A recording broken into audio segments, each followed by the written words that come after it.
Hi everyone, this is Selvi. Today's topic is capacity planning. So, first, let's try to understand what is capacity and why it is very important, and when we need to plan the capacity, and what is the benefit of preparing this capacity. So, capacity is the available bandwidth of the team, how much team can pick up and work, how many tasks team can commit. That is all about with capacity. Preparing this capacity sheet or preparing this capacity details of the team well in advance is very important, because this will definitely help us in planning the sprint appropriately. There are two factors here. One is estimation. So we have already aware of what are the estimates of the work items that we are going to pick it up. Then where this capacity is going to play the role. Even though we have so many things to be taken care into the sprint execution as part of priority, we cannot pick up everything, because whether team is completely available or what is the bandwidth the team has, that will help us to understand how many items that we can commit and how many items we can pull it in the sprint backlog. Because of this, capacity plays a very major role. If we don't plan the capacity details well in advance, or if we don't have the capacity details available at our side during the sprint planning, the challenge is we don't know like what is the availability of the team. This will end up in a situation that either we may commit so many things which we will not be able to complete it, or after some days, like maybe 7 or 8 days, if it is a 10-day sprint, we will be done with all the items and we will be still trying to pull some more items. It is an additional task, or it is an additional activity that we need to perform during the sprint execution, which may deviate team's focus. So if we have the complete clarity, if we know the details of capacity during the sprint planning, it is very beneficial that we will be having the complete clarity on what should be committed as part of the sprint. Now, when we say this capacity plays a major role, who should initiate in preparing this, right? That is the one of the very important question. Scrum Master is the person who will be facilitating this activity by reaching out to all the team members and preparing this detail. So now, what are the details we need to collect and how it will be prepared? Let's try to understand. So capacity is the available bandwidth of the team. So every team member is going to share details about their availability. Then only we can prepare this capacity detail. Now, it can be done in any of the agile management tools that we use also. That is one option. Another option is you can put it in a shared location, a spreadsheet, and allow team members to fill there, and then as a completed detail and whatever team has entered, you can put it in the tool, or you can keep it there and use it as part of the sprint planning. Now, how to prepare this? What are the things we need? So let me tell it in a very simple way, in step by step. First thing is we need to understand all the team members who are going to work in that particular sprint, or who are part of our sprint, which is nothing but our development team. Who all are the members of our development team? Let's try to put all the people name. And now, some people may or may not be available 100%. Like for example, some people may be working in two projects, which means for this project they may be only sharing their 50% of the time or 70% of the time. So we need to be clear whether they are available for this project execution 100% or they are only available like 50%. That is the second thing we need to get the clarity. So now we have the set of people who are available in our project or the team, and how much of percentage they are allotting for this project execution. That detail also we got it. So this is with initial set of information. The next set of information is from which date to which date are we expecting this sprint detail. Means there is a sprint start date and sprint end date. We are going to calculate this capacity sprint by sprint. So for example, if your sprint is for 10 days, the calendar period of 10 days should be added as part of the details in the spreadsheet. Now for these 10 days we are going to collect. First, let's put some of the information that we are already aware. When I say we here, it is a Scrum Master. When Scrum Master is aware of certain information, he or she can add it over there. What are those information? As I mentioned initially, the set of team members and their availability, whether it's 100% or whatever may be the percentage. Now, is there any holidays, general holidays, public holidays that are available during this 10 days period of the sprint? Now that is also filled. Now go to the team members and ask details like whether they are planning for any vacation, or are they planning for any planned leaves, or are they attending training. Why we are collecting this detail? That means that particular day they are unavailable for the project work. So now against the particular date, they will be adding up, okay, this is the date I am not available. This is the date I am in training. This is the date my planned leaves are falling. So they are in adding those details. Now we got this set of information. Now we have people who are available in this team and when they are going to be available in the sprint period. And what are the available days and unavailable days we know. And how much percentage they are contributing for this project work also we are aware. The next thing is we need to add certain details. Like in a day, what is the planned working hours? When I say planned working hours, whether it is 8 hours or 9 hours or 7 hours or 6 hours, we need to update it. Now for people, like for example, it is 8 hours. Let's consider like working hours is 8 hours. In this, for example, person A is only available 50% of this project, means the person is going to give only 4 hours as working hours for this project because only 50% allocation. So now we got what is the general working hours per day, and according to the availability allocation percentage, we are going to put the respective hours for every member. Now in 8 hours every day, can I completely give my 8 hours for the sprint work? May or may not be. When I say may or may not be, the reason is in particular days, maybe you have some common project meetings, or maybe some of the seminars which are happening for 1 hour in team level or in the project level, which actually it is going to be beneficial for the team and we will be attending. There are things that will happen like that, and if you are already aware of that, you need to reduce those hours for everyone. Certain things you may not be aware, then how to plan this?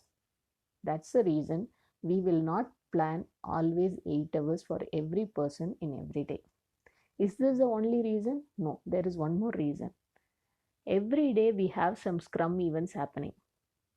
Like for example, first day of the sprint you have sprint planning, and you may also have your sprint review, and maybe the same day you may also have your sprint retrospective meeting of your previous sprint and sprint review of your previous completed sprint.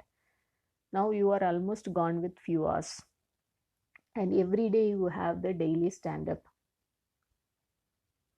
and you have some day in some of the days of your sprint you will be dedicating some hours for your backlog refinement. So during these hours, you will not be able to do your work related to the sprint. because these scrum events are also taking from every person a good amount of time. So where are we going to capture that? So in general, it is always good reduce some hours on daily basis. When I say daily basis, it is according to your team, or it is a general practice that you can reduce every day 1.5 to 2 hours, which means actual work hours will be now reduced from 8 hours to 6.5 or maybe 6. Now already in 8 hours we have reduced to 6 hours. Now in the 6 hours we need to plan something called as focus time. What is focus time here? Again, there can be some kind of deviations. You may be supporting your team members on something, you will be attending some kind of quick session, or maybe there are chances that you will be supporting some of your team members, your other team people who are asking you some kind of quick questions. Maybe there are chances that your focused work may get kind of scattered, right? Like you may not be able to focus all those 6 hours whatever we have planned, considering you have already taken some time for scrum events and additional meetings that are going to come from the project level, any kind of seminars that you are attending, any kind of project level discussions you are attending, all those things you have reduced. So in all those things you have already reduced some hours. And again, in addition to that, if you feel that there are some meetings that are happening at the project level, or some kind of seminars that are happening, or some kind of support you are doing, these all are things that you cannot really plan. Some of the meetings, yes, of course, as I mentioned, seminars and some of the meetings are already in the calendar, so you can very well plan it. You can get the details from your team members. But some of the meetings you cannot plan because you are planning for 10 days. So that is the reason these kind of meetings, scrum events, we know what are the scrum events that we are planning, what are the events that are happening. So on an average that you have planned some 2 hours or 1.5 to 2 hours for that. But other than these kind of meetings, as I mentioned, the seminar, project work, the support and all those things, where are we going to reduce that? That is what is called as we are going to capture the focus time. So focus time is like in the available 6 hours or 6.5 hours. What is the 6 or 6.5? How we derived it? So the total of 8 hours is the working hours that we have in a day. In that, I have already reduced 2 hours for my scrum events. Okay. And on top of that, I have only 6 hours now. In that 6 hours, I am going to use 90% of the time as my focus time. So this 10% we are going to keep it as a buffer. This is one of the best way of planning the capacity. The reason is, as I mentioned, there are some kind of ad hoc activities that may be coming at project level. Maybe some kind of meetings we may need to attend to support our other team members. And there are chances that you may be attending project level meetings or seminars that will be happening. So these all things we cannot plan, but again, it is going to take our team members' time. So we need to be really, really aware of planning this in our capacity. So that is the reason in the available 6 hours, apart from the scrum event period, I am just going to plan some 10% which is going to be out of my focus time. So 90% of the time is going to be the focus time of team members. That's how we need to plan it. So whatever the hours that is getting calculated from this 90%, that is the hour, that is the available capacity of the team. Now, this activity we should really plan in advance so that we can utilize this capacity what we have calculated for the sprint planning. When we don't have this, as I mentioned, we may not be clearly knowing whether I can really complete the task or not. Because in sprint planning, we are also going to create task inside the work item. And for every task, we will be planning how many hours we may need to consider. So in certain stories or in certain work items, we already utilized all the capacity that we have, and we may not have really the bandwidth to pick up those tasks. In these cases, this kind of capacity is going to really help us to understand, okay, I am kind of like already done with all the capacity I have, which I have prepared in the hours. Now I may not prepare some more time to plan this activity. So in that way, it is again a collaboration between your team to share the information that I may not have, then who else can pick it up. So in the planning itself, we are really taking care of who has bandwidth and who will be able to manage the task, and if in case the other person is unable to manage it, who else can pick it up.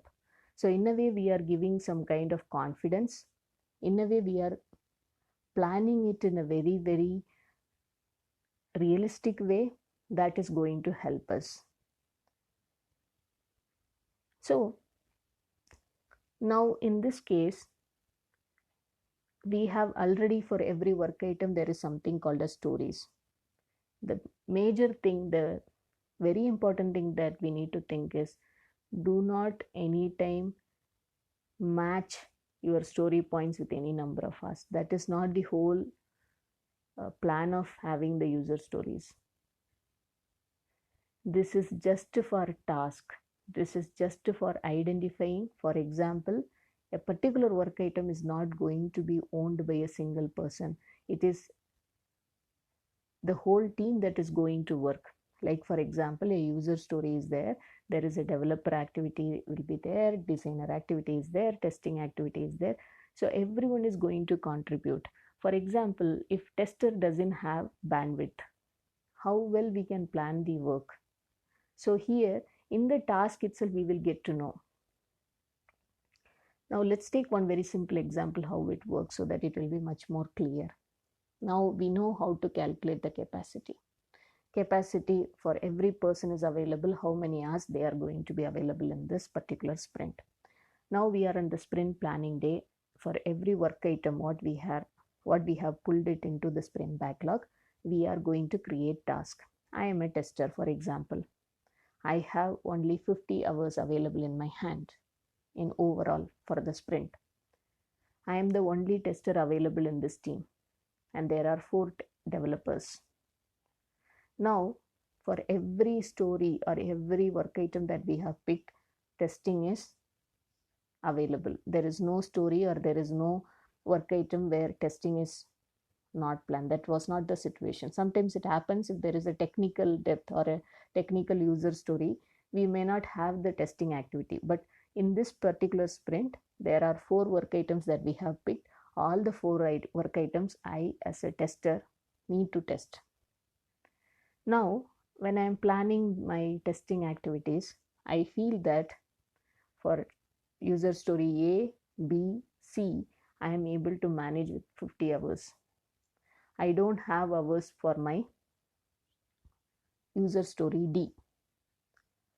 Now the problem is, but we have developer bandwidth and it is also a priority work item. We can really have the clarity. We can work actually, but the problem is, as a tester, I don't have now how to manage this situation. In the sprint planning itself, we are able to identify that there is a risk with the available capacity from the tester. Now we need to really work smartly here. How we can plan it? Instead of doing in-depth testing as a tester, why can't other developers also support in testing? Otherwise, we will not be able to close the testing and we may end up in a spillover. So here, user story A, why can't the developer who is working on user story C can support? So we need to really understand which user story. We have now kind of picture, because when user story C's development will be over and when the developer from user story C can work on user story A as a tester, those details we will be able to get it in a rough way because of this task separation and with the help of this available bandwidth. Now that tester will be testing all the use cases, high level use cases. Now as a tester, you need to do only the round 2 testing. which will help you to save some time. It is not like everything you are testing. And similarly, user story B, you are testing for few days and you are asking the person who is working on user story D to quickly have a check on these things in a detailed way. You can guide them. So in that way, as a team, we are collaboratively working and we are able to complete the work. If in case you don't have this capacity view at all and you are not planning your task at all, the chances are you may not be knowing where you need support. Here, with the help of the capacity, you are identifying that there are chances your testing work may not get completed because your tester's availability is not there. Because of the capacity, you came to know that your tester is not available more than 50 hours, but in that case, we have enough of stories that you need to test. So in the sprint planning itself, you should be able to manage it. This is also helping your developers to plan the things well in advance, to plan the things very early, to take quick guidance from your tester and understand, okay, after 7 days, I'm going to test this. What are the things I can ask now only from the tester? So this is one of the practical example where we will be really making use of this capacity. If in case it is not there, we may pull all the 4 stories in the sprint backlog, but eventually for one of the story we may not be able to complete the testing and it may end as a spillover. But if we are planning this with the help of the capacity at the very beginning using the task, there are high chances that we can plan well in advance how to manage the testing activity from beginning. So this is the very big advantage of calculating the capacity, and based on that you can plan your things that will be coming under the sprint backlog. So this should be prepared well in advance. Always Scrum Master should plan at least a week prior and close this activity before actually starting the sprint, so that you have all the details when you enter into your sprint planning meeting, and accordingly you can plan all the things with the available capacity of the team and then commit for the sprint execution. So in a nutshell, we have seen what is capacity, how to calculate the capacity of the team. In calculation of the capacity, just remember few items. First, bring all the details of your team members, that is your development team. Understand what is the percentage of allocation of the team member in this particular project, and then reduce hours based on the Scrum events and reduce hours to manage the focus time. That means you have any project meeting and all those things.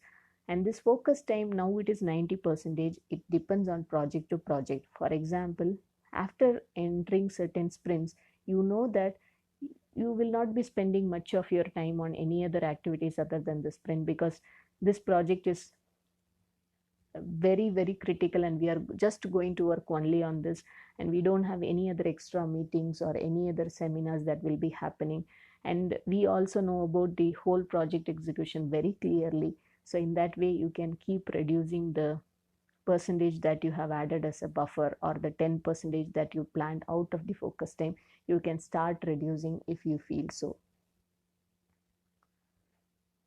And after preparing this capacity, utilize this capacity what you have prepared for each team member when you are creating tasks inside the work item during the sprint planning. And the major advantage of this is, wherever you feel that already you have used all the available capacity from a person, and then also the person needs to work on so many things, that is the time you should encourage your team to volunteer, and they can pick up the work item or the task that the other person planned to work for. So in a way, this collaboration helps us to avoid the spillovers and plan things in a better way at the very initial level, that is during the sprint planning itself. That's the whole idea of this activity and using the capacity. I think I have elaborated all the details about the capacity planning and its usage and when to plan it and who will be doing that. Hopefully this episode would have helped many of you, and can also use this in the sprint planning as well. Thanks everyone for listening. Happy learning and stay tuned.